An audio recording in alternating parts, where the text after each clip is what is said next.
Okay, let's dive right into this explainer. Welcome back, everyone. Today, we're doing a comprehensive book summary review of an absolute game changer in the business and management world. We're looking at The Fifth Discipline, The Art and Practice of the Learning Organization by Peter Senge.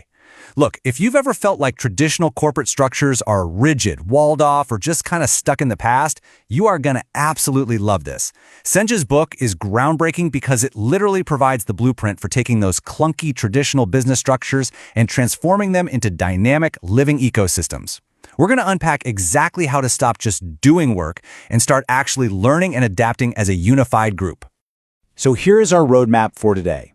We'll kick things off with the astronaut's epiphany, define systems thinking, break down the core disciplines, contrast controlling versus learning organizations, and finally, look at thriving in a complex world.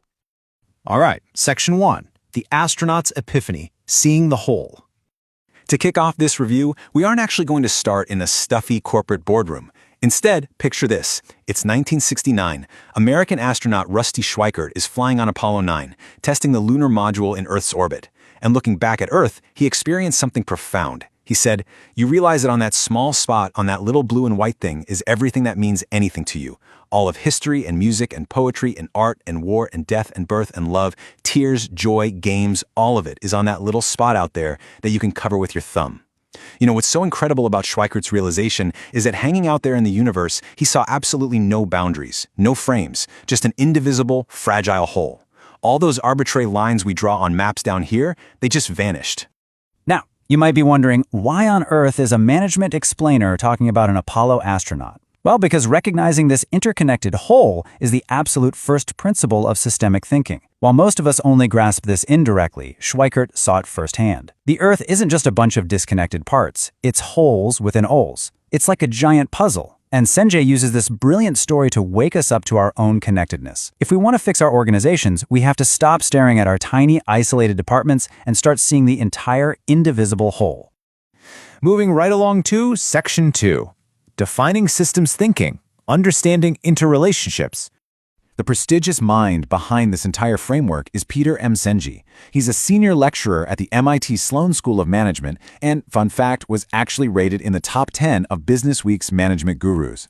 Building on the shoulders of giants like W. Edwards Deming and Peter Drucker, Senge developed a totally revolutionary system. And what makes his approach so unique is that he brilliantly fuses traditional Western management theory with Eastern philosophical wisdom. So he takes that classic Western focus on strategy and structure, and he marries it to the Eastern emphasis on wholeness and deep connectedness. It is a real game changer. Which brings us to the core of his work. Systems thinking is defined as a conceptual framework and an approach to observe the whole.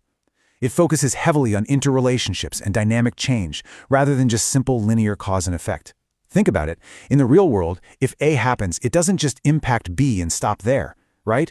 It impacts C, which ripples over to D, which, guess what, loops all the way back around to change A.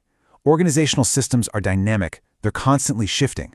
You simply can't fix one isolated piece of a company and expect the whole machine to run flawlessly if you completely ignore how everything connects. All right, Section 3, the core disciplines, building the foundation. To build what Senge calls a learning organization, he lays out 5 key disciplines that you've got to master. Let's look at the first 4. First up, personal mastery. This is about facilitating your own individual growth and taking initiative. Second, mental habits, basically being highly aware of how we think and process the world. Third is shared vision, having a common goal that everyone is genuinely, deeply invested in. And fourth, learning as a team, working and growing collaboratively instead of in silos.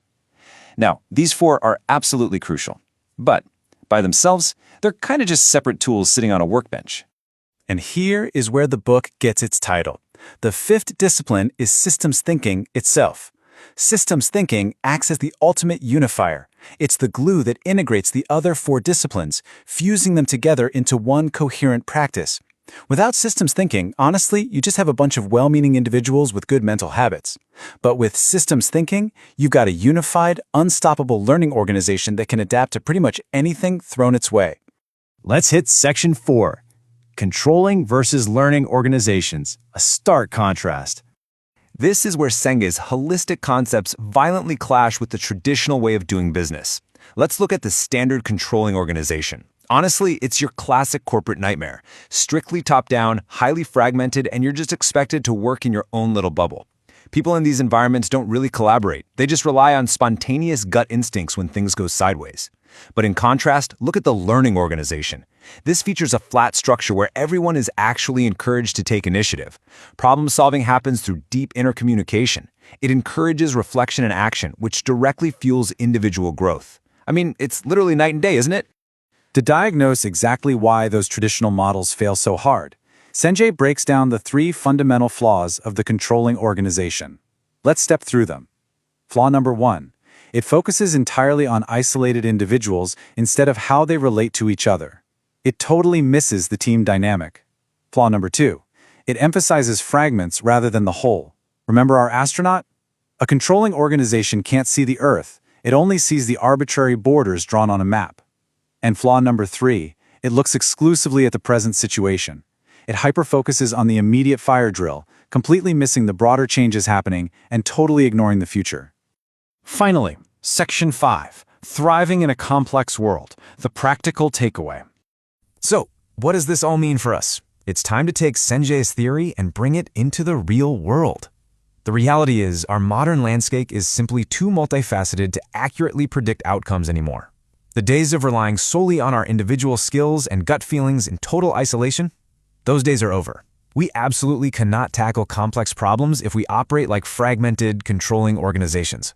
Spontaneous reactions might have worked a century ago, but today, we need a much more comprehensive solution. We have to master the 5 disciplines, because only when we embrace a truly holistic, dynamic perspective can we adapt, adjust, and actually thrive in this unpredictable future. Which brings us to the end of today's explainer, but I want to leave you with one final, vital question to reflect on. Take a hard look at your own workplace, your team, or your business. Is it a controlling organization, stuck in fragmented isolation, or is it a learning organization, ready to embrace the interconnected whole? Think about how you can start applying the 5th discipline today. Thanks so much for learning with us, and we'll see you in the next explainer.